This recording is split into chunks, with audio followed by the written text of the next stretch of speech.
Hello guys, আমরা এখন আছি অন্ধ্রেতে কাজে এসেছি, ধান রোয়া কাজে।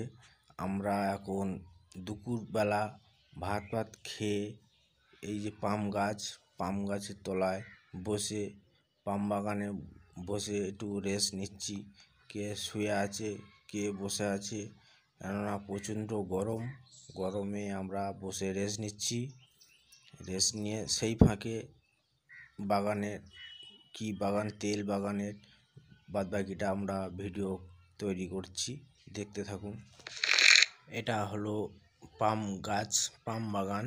আমরা পাম বাগানে যে ফলটা হয় সেই ফলটার কাছে আমরা যাচ্ছি। সেই ফলটা মেশিনে দিয়ে পেশাই হয়ে পাম তেল হয়। এই যে লাল ফলগুলো দেখতে পাচ্ছেন, এই লাল ফলগুলো দিয়ে মেশিনে এইগুলো দিয়ে দিলে তেল বেরিয়ে আসবে। তারই বাগানে আমরা বসে রেস্ট নিচ্ছি সবাই মিলে। এরপরে আমরা ফের কাজের দিকে চলে যাব। এই পাম বাগানের বেশিক্ষণ থাকতে দেয় না। আমরা বলে কয়ে গাছতলায় বসে আছি, সবাই মিলে ছামায় আছি।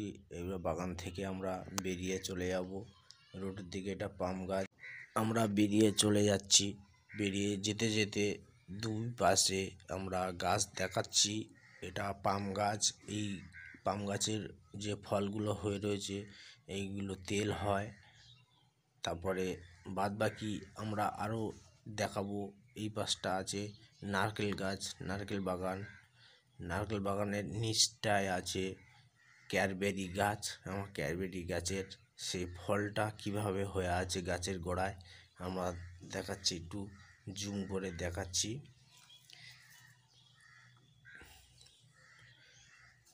আমরা সেই গাছতলার ধারে রোড থেকে আমরা বেরিয়ে যাচ্ছি। বাগান থেকে বেরিয়ে যেতে যেতে আমরা গাছগুলো দেখিয়ে যাচ্ছি।